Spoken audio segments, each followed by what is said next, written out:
చాలా రిజిడ్గా ఉన్నటువంటి ట్రంప్ సడన్గా ఎందుకు ఇలా మారిపోయాడు?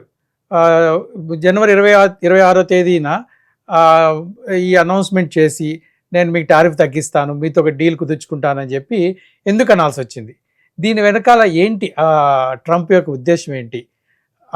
మనకి భారతదేశానికి అమెరికాకి మీరు ఇప్పుడు చెప్పినట్టుగా వాళ్ళ జీడిపి మన జీడిపి చాలా వ్యత్యాసం ఉంది. మనం చాలా కింది స్థాయిలో ఉన్నాం, వాళ్ళు చాలా వరల్డ్లోనే నెంబర్ 1 ఎకానమీ.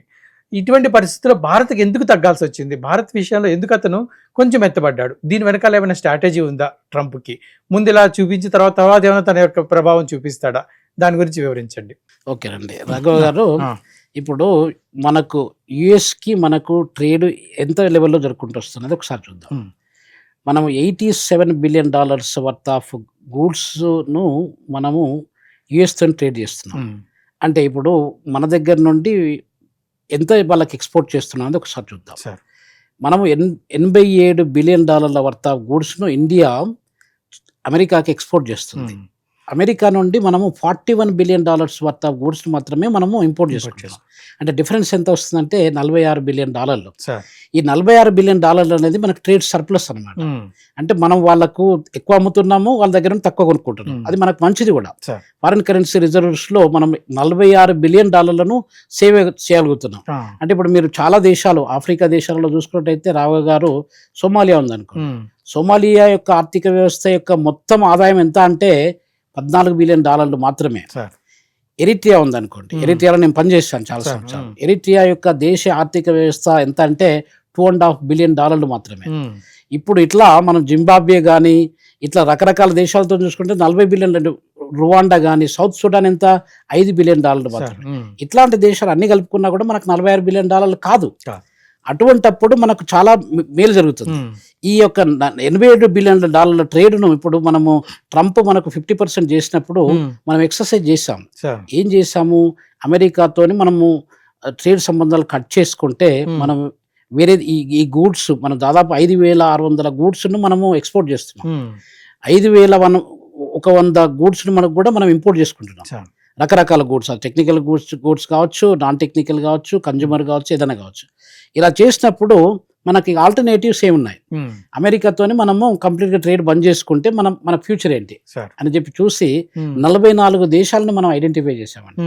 ఆ 44 దేశాలను ఐడెంటిఫై చేసి కొత్త ట్రేడ్ ఛానల్స్ను, కొత్త వాల్యూ చైన్, ఎక్స్పోర్ట్ చైన్స్ను మనము లింకప్ చేయడానికి మనకు 20,000 కోట్ల రూపాయల ఖర్చు మనకు వస్తుందని చెప్పి బడ్జెట్ ఎస్టిమేట్ చేసాం. చేసి ఆ ఎక్సర్సైజ్ కూడా స్టార్ట్ చేసాం. ఎందుకంటే ఇక్కడ దాదాపు ఇప్పుడు గేట్స్ క్లోజ్ చేస్తుంటే ఆ గేట్స్ క్లోజ్ చేసినటువంటి వస్తువుల్ని మనం ఎక్కడికో డైవర్ట్ చేయాలంటే మనకి ఏదో ఒకటి రూట్స్ అనేది క్లియర్గా ఉండాలి. సో కాబట్టి ఇప్పుడు మనకు నమీబియా ఉందనుకో. నమీబియాలో మొత్తం దేశ జనాభా ఎంత ఉంటుందండి? 2.5 మిలియన్ పీపుల్ మాత్రమే. అంటే 25 లక్షల మంది మాత్రమే. 25 లక్షలు మీకు జూబ్లీ హిల్స్, బంజారా హిల్స్ కలుపుకుంటే ఇంకెక్కువ జనాలే ఉంటారు ఇక్కడ. కూకట్పల్లికి వెళ్తే కూడా మీకు అక్కడే ఎక్కువ జనాలు ఉండడానికి ఆస్కారం ఉంటుంది. ఇలాంటప్పుడు ఈ నమీబియాకు మనకు మంచి దేశాలు ఉంటాయి, నేను మంచి సంబంధాలు ఉంటాయి. నేను నమీబియాలో కూడా పనిచేశాను. ఇప్పుడు బోట్స్వానా ఉంది. బోట్స్వానా నేను సౌత్ ఆఫ్రికాలో పనిచేశాను మొన్నటి వరకు. ఆ సౌత్ ఆఫ్రికాతో కంపేర్ చేసినట్టయితే బోట్స్వానా అనేది కూడా పెద్ద దేశం సైజులో చూసుకుంటే. బోట్స్వానా పాపులేషన్ ఎంతనండి? 2.5 మిలియన్. నమీబియా లాగానే. అదే 25 లక్షలు అంటే 50 లక్షలు. 50 లక్షల జనాభా అనేది మనకు ఒక 50 ఊళ్ళలో కలుపుకుంటే మనకు వచ్చేస్తారు. సో అక్కడ మనం పెద్దగా ట్రేడ్లో అంటే ఇప్పుడు మనం ఎక్స్పోర్ట్ చేసే గూడ్స్ అన్ని అమెరికన్ కన్జ్యూమర్స్ రిచ్ కాబట్టి వాళ్ళు కొనగలుగుతారు. ఈ కంట్రీస్లో ఉన్నటువంటి పేదవాళ్ళు ఎందుకు కొనుక్కోలేదు. సో ఇట్లాంటి ప్రాబ్లమ్స్ మనకు చాలా వచ్చాయి. అప్పుడు మనం సింగిల్ విండో ద్వారా మనం ఏదైతే ఎక్స్పోర్ట్ చేస్తున్నామో ఆ ఛానల్స్ను డైవర్సిఫై చేసి రకరకాల కంట్రీస్ మీద చేయడానికి మనకు 20,000 కోట్ల రూపాయలు ఖర్చు అవుతుంది. ఆ 20,000 కోట్ల రూపాయలను తీసుకెళ్లి మీరు స్కిల్ డెవలప్మెంట్ యూనివర్సిటీస్ పెట్టారనుకోండి, లేకపోతే మీరు పెద్ద మొత్తంలో మెగా ఇన్ఫ్రాస్ట్రక్చరల్ డెవలప్మెంట్ ప్రాజెక్ట్స్ పెట్టారనుకోండి, అది మన యొక్క ఎంప్లాయ్మెంట్ జనరేట్ చేస్తే ఒకసారి. రెండోసారి ఏమవుతుందంటే మనకు పర్మనెంట్ ఇన్ఫ్రాస్ట్రక్చర్ అనేది డెవలప్ కావడానికి ఆస్కారం ఉంటుంది. అది మన దేశ ఆర్థిక వ్యవస్థకు ఇప్పుడు మనం 2047 వికసిత్ భారత్ ఏదైతే అనుకుంటున్నామో అవి అచీవ్ చేయడానికి ఇవన్నీ కూడా మనకు ఒక కాయిన్స్ లాగా, ఒక పావుల్లాగా పనికొస్తాయి అన్నమాట. సో ఇట్లాంటి యంత్రాంగాన్ని మనం పక్కకు పెట్టేసి ఇప్పుడు దీనిదనే మనం ఎక్సర్సైజ్ చేయడం వల్ల మన దేశ ఆర్థిక వ్యవస్థ మీద చాలా దెబ్బ పడిపోతుంది. సో ఇదొక పాయింట్ అండి. ఇంకొక విషయంలో చూసుకుంటే ఇప్పుడు మనకు 18% తగ్గించినట్టయితే 18% తగ్గిస్తే పాకిస్తాన్ ఉంది. పాకిస్తాన్ మీద అమెరికా ఇంపోజ్ చేసే టారిఫ్ ఎంత 19%. అంటే పాకిస్తాన్ వాళ్ళ కంటే ఒక 1% తక్కువగా మనకు అది చేశాడు. బంగ్లాదేశ్ మనకంటే పేద దేశం, అది మన పక్క దేశము, మన నైబరు, మన పార్ట్ ఆఫ్ ఇండియాలో ఉంటుండేది 1947 కంటే ముందు. బంగ్లాదేశ్ మీద కూడా 20% కంటే ఎక్కువ ఉంది. వియత్నాంలో కానీ ఇప్పుడు చైనా ఉందనుకోండి, చైనాలో కూడా 34% వరకు ట్యాక్స్ ఇంపోజ్ చేస్తారు. వాళ్ళందరికీ 34% పెట్టి మన దగ్గర 18% చేస్తున్నారంటే మన మీద ప్రేమతోని అభిమానంతోని భారతదేశ ప్రజల యొక్క వాళ్ళ వాళ్ళ టెక్నికల్ సపోర్ట్. ఇప్పుడు మన దగ్గర ఇంజనీర్లు ఉన్నారు, డిఫెన్స్ నాసాలో పనిచేసే ఇంజనీర్లు దాదాపు 37-38% మన నాసా సైంటిస్టులు అందరూ ఇండియన్సేనండి. సో అట్లాంటప్పుడు ఇప్పుడు అక్కడ మెడికల్ డాక్టర్స్ దాదాపు 36-37% మన ఇండియన్ వాళ్ళే. సో ఇట్లా హ్యూమన్ రిసోర్స్ పరంగా మనకి H1B వీసా ద్వారా వెళ్ళి అక్కడ ఉన్నటువంటి CEO కావచ్చు, CEO ఇప్పుడు సత్యనారాయణలో మన భారతదేశం కూడా, మన హైదరాబాద్ వాడు, మన ఈ సుందర పిచ్చే ఉన్నాడు, గూగుల్ ఆల్ఫాబెట్స్ కంపెనీ అధినేత, మనకు తమిళనాడు అతను. సో ఇట్లాంటి వాళ్ళందరూ అక్కడికి వెళ్ళి పనిచేయడం వల్లనే అమెరికా ఎకానమీ డెవలప్ అవ్వకుండా వచ్చింది. ఇండియన్స్ లేకపోతే అమెరికా ఆర్థిక వ్యవస్థ అసలు కుప్పకూలిపోతుండేది. సో ఇండియన్స్ ఒక రకంగా అమెరికా ఆర్థిక వ్యవస్థను డెవలప్ చేసుకుంటూ వచ్చారు. అలాంటప్పుడు ఈ ఇండియన్స్ మనకు అవసరం ఉంది. ఒక 6 మిలియన్ల ప్రజలు మన భారతదేశంలో, భారతదేశ ఆరిజిన్ ఉన్నటువంటి ప్రజలు అమెరికాలో పనిచేస్తున్నారు ఈరోజు. ఇప్పుడు వీళ్ళను అందరినీ మనం దెబ్బ కొట్టినట్టయితుందనే అది ఆలోచన చేయలేదు ఆయన. ఆలోచన చేయకుండా భారతదేశం మీద ప్రేమతో ఏం చేయలేదు. ఆయన చేసింది ఒకటే పాయింట్ ఏంటంటే, యూరోపు ఇండియా 2 దగ్గర కావడం వల్ల అమెరికాకు పెద్ద మొత్తంలో నష్టం జరగడానికి ఆస్కారం ఉంటుంది.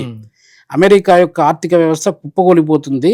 అమెరికా నంబర్ 1 పొజిషన్లో ఉన్నటువంటి అమెరికా 155 సంవత్సరాల నుండి అది ఏదో నంబర్ 3కో నంబర్ 2కో పడిపోతుంది అన్న భయము అమెరికాలో చొచ్చింది, ట్రంప్లో కూడా చొచ్చింది. కాబట్టి ఈ సడన్గా నిర్ణయం చేంజ్ చేశాడు అనమాట.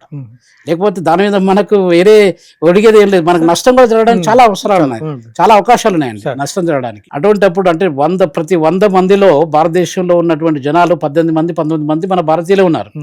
ఇలాంటప్పుడు భారతదేశంతో ట్రేడ్ చేసుకున్నట్టయితే మీరు ప్రపంచంతో ఎక్కడ ట్రేడ్ చేయకుండా కూడా నడుస్తుంది అన్న ఉద్దేశంతో ఇండియా అనేది మనకు మేజర్ ట్రేడింగ్ పార్ట్నర్. కాబట్టి మనకు సత్సంబంధాలని పెంచుకోవాలి అనేది 2007లో ట్రై చేశారు, 13లో ట్రై చేశారు, 18లో ట్రై చేశారు.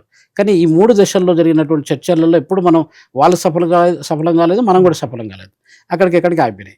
ఇప్పుడు వాళ్ళు రియలైజ్ అయిపోయి చలో చేసుకుందాము అని చెప్పి మన దగ్గరికి రావడం, మనం వాళ్ళు ఇన్వైట్ చేయడము, ఈ డెవలప్మెంట్ జరిగినాయి. ఈ డెవలప్మెంట్ జరిగిన కొద్ది రోజులకే ట్రంప్ యొక్క ఆలోచన విధానంలో మార్పు వచ్చింది. ట్రంప్ మన మీద ప్రేమతోనో లేకపోతే మనకేదో లాభం చేయాలనో, మనము దోస్తులము, నరేంద్ర మోడీజీ నేను చాలా మంచి దోస్తులం అని చెప్పి అట్లా వచ్చి ముందుకు చేయలేదు. ఒకవేళ యూరోప్ అనేది అమెరికాకు తానే అంటే తందానేలాగా వండుకుంటూ వచ్చింది. అంటే Europe ardent supporter, Europe is the ardent supporter of America. World War II నుండి ఇప్పటి వరకు కూడా అది సపోర్ట్ చేసుకుంటూ వచ్చింది అమెరికాకు.